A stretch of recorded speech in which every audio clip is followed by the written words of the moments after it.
बता दें जी, in this whole scenario do you see prime minister, finance minister, election chief election commission, any one of from the cabinet going home और being penalised for what is happening? देखिए मैं ये देख रहा हूं कि देखिए सुप्रीम कोर्ट पॉसिबिलिटी है, सुप्रीम कोर्ट ने बहुत ज्यादा फ्लेक्सिबिलिटी दिखाई आज की हियरिंग होगा। इनका डेट 1 घंटा भी मैं समझता हूँ, एक दिन भी मौजूदा पार्लियामेंट आगे नहीं जाएगी और उसके डिसॉल्व होते ही इंटर गवर्नमेंट आएगी। देखिए बगैर इंटरनल गवर्नमेंट के आप इलेक्शन नहीं कराएंगे, सही, और अगर आप कराते हैं तो वो लोग नहीं मानेंगे कि ये फ्री एंड फेयर नहीं है। सही, हमारी गवर्नमेंट में अगर इलेक्शन होगा तो कोई नहीं मानेगा। ठीक है, ऑलरेडी 5 तारीख 14 का जो सुप्रीम कोर्ट का फैसला है पंजाब के हवाले से, सुप्रीम कोर्ट आज भी उस फैसले पे स्टैंड कर रही है। तो आपको लगता है कि अब अगर मुज़ाकरात नहीं हुए 2, 4, 5 दिन के अंदर, तो सुप्रीम कोर्ट जो अब तक कोई फैसला ना दे सकी, रिस्ट्रेन किया, वो कोई फैसला दे सकती है इस हवाले से? अगर कोई फैसला देगी तो डिफेक्टिव फैसला होगा ये, इसलिए कि ये कह चुके हैं कि हम 4-3 की जो ओरिजिनल बेंच है, हम उन 4 जजों को तो माइनस नहीं कर सकते ना भाई। तो जुलाई जनवरी में और में केपीके और पंजाब की असेंबली डिसॉल्व नहीं करते, आप वेट करते 3 महीने का, 3 महीने आप असेंबलीज में अपना रोल प्ले करते, सही, तमाम चीजें स्ट्रीमलाइन हो जाती। जैसे 4 मंथ्स का टर्नओवर आता, अप्रैल में आप ये अनाउंस कर देते, सही, फिर तो चीज ऑटोमेटिकली एक्शन प्लान आता और सारी चीजें स्ट्रीमलाइन हो जाती और केयर टेकर सेटअप भी आ जाता है। लेकिन आपका पॉलिटिकल मूव जो था वो कहीं ना कहीं प्रोग्राम में आपको खुशामदीद कहते हैं। तस्करा हो रहा है आज सुप्रीम कोर्ट के हवाले से जो अहम समाअत हुई। इस वक्त गुफ्तगू करने के हमारे साथ ज्वाइन कर रहे हैं पाकिस्तान मुस्लिम लीग नून के सीनियर रहनुमा जनाब निहाल हाशमी साहब। निहाल साहब अस्सलाम वालेकुम। वालेकुम सलाम जी। निहाल साहब, आज ये सुप्रीम कोर्ट में एक अहम कार्रवाई हुई, अहम समाअत हुई, अब क्या देख रहे हैं, क्या होने जा रहा है? क्योंकि सुप्रीम कोर्ट भी अपने पोजीशन पे है, हुकूमत आपकी जमात और ऑपोजिशन तहरीक इंसाफ भी अपनी पोजीशन पे मौजूद है। क्या मुज़ाकरात अब हो जाएंगे या अभी भी आपको लगता है मुज़ाकरात का रास्ता बंद हो चुका है? बिस्मिल्लाहिर्रहमानिर्रहीम, ये तो बात मैं आपसे पूछने वाला था। आप मीडिया के लोग हैं, आप हमें देख के बताएं क्या देख रहे हैं आप, आपके तज्जियात हम सुनते हैं क्या होने वाला है। अदरवाइज मैं ये समझता हूँ एंड ऑफ द डे तो मसला हल होगा ही होगा, या तो कोई जीतेगा या कोई हारेगा। मगर मेरी ख्वाहिश है कि कोई जीते हारे अपनी जगह, पाकिस्तान को और सियासी निज़ाम को और पार्लियामेंट निज़ाम को नुकसान नहीं पहुंचना चाहिए। मुज़ाकरात होने चाहिए और मुज़ाकरात के नतीजे में मसाइल हल होंगे और इसको आइन के कवरेज के साथ होना चाहिए। और मैं समझता हूँ ये एक चीज पे तो मुत्तफिक हो गया है कि एक दिन दोनों इलेक्शन होगा। मैं उम्मीद रखता हूँ कि इस पे भी मुत्तफिक हो जाएंगे कि बजट के बाद और IMF के डील के बाद ही ये इलेक्शन हो तो ज्यादा बेहतर है। अच्छा निहाल साहब, एक तासुर यहाँ पे आ रहा है कहीं ना कहीं कि is it parliament versus supreme court, is it government versus अदलिया, ऐसा तासुर तो नहीं है यहाँ पे? It is not parliament versus supreme court. Parliament जो है वो इस बात को मानती है कि जो सुप्रीम कोर्ट का फुल कोर्ट है दैट इज सुप्रीम कोर्ट, और जो 4 जजों का फैसला है that is the valid order. वो समझती है कि अदालत को चाहिए कि पहले अपने घर को इन ऑर्डर करे, हाउस इन ऑर्डर कर ले, और उसके बाद फिर वो कोई डायरेक्शन दे पार्लियामेंट को या कोई भी फैसला करें, बट अपना हाउस इन ऑर्डर करें क्योंकि उनके हाउस इन ऑर्डर नहीं है। और ये जो आज जो कार्रवाई हुई है, आपको लगता है कि क्योंकि आज ऑलरेडी 5 तारीख 14 का जो सुप्रीम कोर्ट का फैसला है पंजाब के हवाले से, सुप्रीम कोर्ट आज भी उस फैसले पे स्टैंड कर रही है, तो आपको लगता है कि अब अगर मुज़ाकरात नहीं हुए 2, 4, 5 दिन के अंदर, तो सुप्रीम कोर्ट जो अब तक कोई फैसला ना दे सकी, रिस्ट्रेन किया, वो कोई फैसला दे सकती है इस हवाले से? अगर कोई फैसला देगी तो डिफेक्टिव फैसला होगा ये, इसलिए कि ये कह चुके हैं कि हम 4-3 की जो ओरिजिनल बेंच है, हम उन 4 जजों को तो माइनस नहीं कर सकते ना भाई, क्योंकि इसी सुप्रीम कोर्ट का हिस्सा है। तो उनको आप अगर माइनस करते हैं तो ये अपने आप को कैसे प्लस कर सकते हैं? तो माइनस आप किसी को भी नहीं कर सकते, वो भी इसी का हिस्सा है।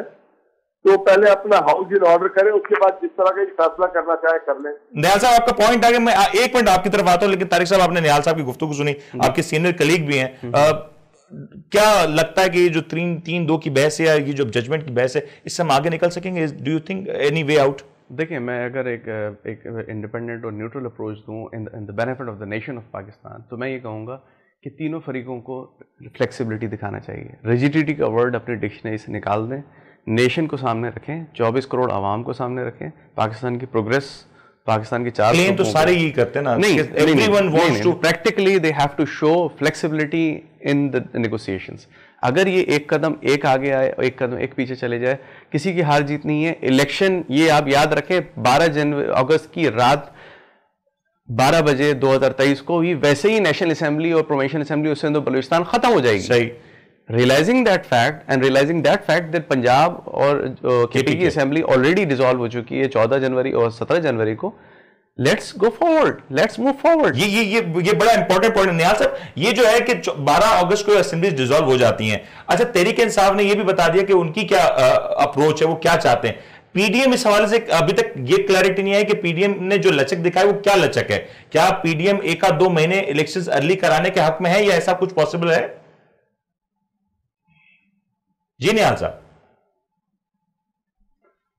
हम इस बात के हक में है कि इलेक्शन 90 दिन में होना चाहिए और हो जाना चाहिए था, मगर ये 90 दिन में जो ली बात नाफिस राय में वो ये थी, जो 63A को रिवाइज किया गया, वो एक वजूहत थी। और दूसरी वजूहत ये थी कि 12 जनवरी से 12 अप्रैल तक 90 दिन होता था। अब वो हमने डेट नहीं दिया, गवर्नमेंट ने डेट नहीं दिया। ये डेट जब दिया गया 30 अप्रैल का, तो उस वक्त तक वक्त निकल चुका था, 90 दिन से बाहर दिया गया था। और उसके बाद जब 14 में दिया गया तो वो भी 90 दिन के अंदर नहीं था, 90 दिन के बाहर था। एग्जैक्टली। अब अगर बाहर 1 घंटा भी हो जाए या 1 दिन भी हो जाए तो वो बाहर हो गया। तो अब ये बेहतर है कि आप सजा ना दे पंजाब की। पंजाब पहले ही, पंजाब से जो छोटे सूबे हैं वो बड़े शायक हैं और बड़े साथी हैं। सही। कि पंजाब की वजह से हमें बली का पकड़ा ना बनाया जाए, हमारे गर्दनों पे छुरी ना फेरी जाए। सिंध और पंजाब ने तो कोई गलती नहीं की है कि सिंध और पंजाब को इस बात की सजा दी जाए। तो जैसे ये कंप्लीट होगा इनका डेट, 1 घंटा भी मैं समझता हूँ, 1 दिन भी मौजूदा पार्लियामेंट आगे नहीं जाएगी और उसके डिसॉल्व होते ही इंटरनल गवर्नमेंट आएगी। देखिए, बगैर इंटरनल गवर्नमेंट के आप इलेक्शन नहीं कराएंगे, और अगर आप कराते हैं तो वो लोग नहीं मानेंगे कि ये फ्री एंड फेयर नहीं है। हमारी गवर्नमेंट में अगर इलेक्शन होगा तो कोई नहीं मानेगा, वो चाहेगा कि फेडरल गवर्नमेंट का इलेक्शन जो है फ्री एंड फेयर हो। उसके लिए मैं समझता हूँ बजट और ये सारी चीज को लेकर के ये कहीं अगस्त में जाकर के डिसॉल्व हो जाएगा। निहाल साहब, अर्ली बजट हो सकता है? इज इट अ प्रोविजन के गवर्नमेंट अर्ली बजट अनाउंस कर दे और फिर इस हवाले से कोई आगे पेशरफ्त हो सकती है? नहीं, मौजूदा सर्कमस्टांसेस में इसकी इसलिए चांसेस नहीं है कि हमारे पास पैसे नहीं है। We have to look forward towards the IMF। अगर IMF ने हम पे मेहरबानी कर दी उसके बाद ही हम अपना बजट बनाएंगे। बहुत बहुत शुक्रिया निहाल साहब, आपने वक्त दिया। और यकीन तौर पे एक गवर्नमेंट की प्लीज जरूर है ताकि साहब ये जो IMF फैक्टर है, IMF is an external factor. Government आज भी IMF फैक्टर के ऊपर बात कर रही है।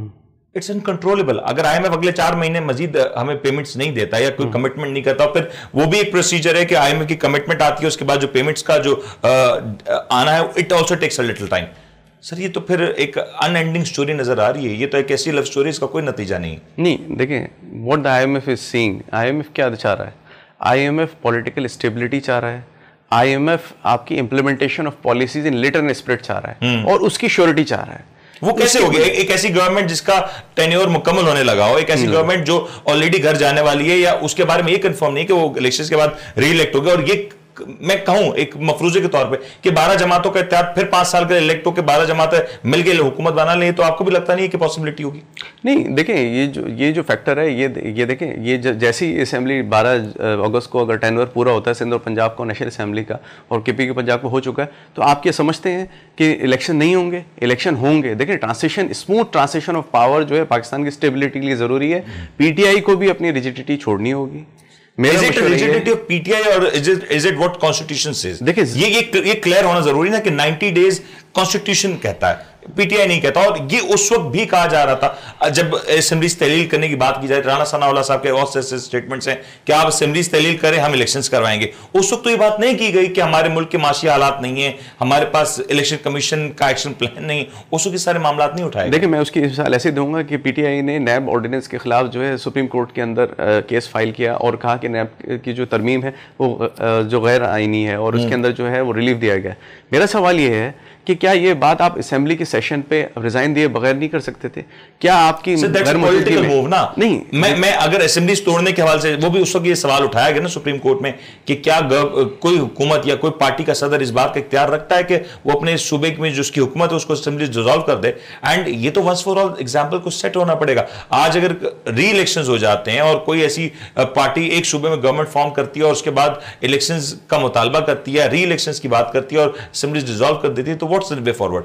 कहीं ना कहीं तो एग्जाम्पल सेट होगी। देखिए, मैं आपको मिसाल दूंगा कि पॉलिटिक्स के अंदर एक मफरूजा कहलाता है, उसका बहुत मशहूर है, politics is an art of making compromises. आपको बादिया नज़र में आपको फार साइटेडनेस दिखाना चाहिए थी। पीटीआई को अगर इंडिपेंडेंट ओपिनियन मेरा लें तो जनवरी में और में केपीके और पंजाब की असेंबली डिसॉल्व नहीं करते, आप वेट करते 3 महीने का, 3 महीने आप असेंबलीज में अपना रोल प्ले करते, सही, तमाम चीजें स्ट्रीमलाइन हो जाती। जैसे 4 मंथ्स का टेनोर आता, अप्रैल में आप ही अनाउंस कर देते, सही, फिर तो चीज ऑटोमेटिकली एक्शन प्लान आता और सारी चीजें स्ट्रीमलाइन हो जाती और केयर टेकर सेटअप भी आ जाता है। लेकिन आपका पॉलिटिकल मूव जो था वो कहीं ना कहीं रह गया, शायद वो एक पॉइंट है जो मिस हो गया। लेकिन चले अब मैं बात यही कर रहे हैं ना कि हम इलेक्शंस की बात करते हैं। Just to close it up, मुझे पहले ये बता दें कि इसका वे फॉरवर्ड, अब एक अगर कहूं कि what do you see as a constitutional expert, अभी तमाम तफरीकैन, अगर मैं सबकी बात करूं तो कोई भी कॉन्स्टिट्यूशनली पूरी तरीके से कवर्ड नजर नहीं आता। डू यू सी के अब 14 के बाद इसकी क्लैरिटी आ जाएगी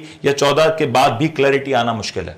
देखिए, हमारे पास अभी 3 दिन रह गए, 3 दिन रह गए नेगोशिएशन के। ऐसे 3 दिन में 10 तारीख तक चले जाते हैं। ठीक है, अगर 10 तारीख तक भी देखे जाए तो आपके 10 तारीख तक अगर आप नेगोशिएट कर लेते हैं और एक कंसेंसस पे पहुंच जाते हैं, well and good, fair enough, which is very rare। ठीक है, अगर नहीं करते तो देखें उसका सिर्फ एक पीटीआई हो गया, चाहे वो पीडीएम हो गया, चाहे वो दूसरी पॉलिटिकल पार्टीज हो गया, कुछ नहीं होगा। आप जब कोर्ट के सामने पेश होंगे तो क्या आप ये कहेंगे कि हम आपको असिस्ट नहीं करेंगे? क्या ये आप कहेंगे कि जी आपने जो है, देखें, आप फैक्ट्स पे बात करें, आप कॉन्स्टिट्यूशनल पॉइंट्स पे बात करें। आप ये बताइए कि 90 डेज की प्रोविजन बार हुई, आर्टिकल 254 इन्वोक हो चुका है। आप ये बताइए कि जी उस सर्कमस्टेंसेस में केपीके पंजाब की असेंबली में सेक्शन 14 क्यों नहीं अप्लाई होता? क्विकली मुझे बता दें जी, in this whole scenario do you see Prime Minister, Finance Minister, Chief Election Commission, anyone from the cabinet going home or being penalized for what is happening? देखिए, मैं ये देख रहा हूं कि देखिए सुप्रीम कोर्ट, पॉसिबिलिटी है, सुप्रीम कोर्ट ने बहुत ज्यादा फ्लेक्सिबिलिटी दिखाई आज की हियरिंग में,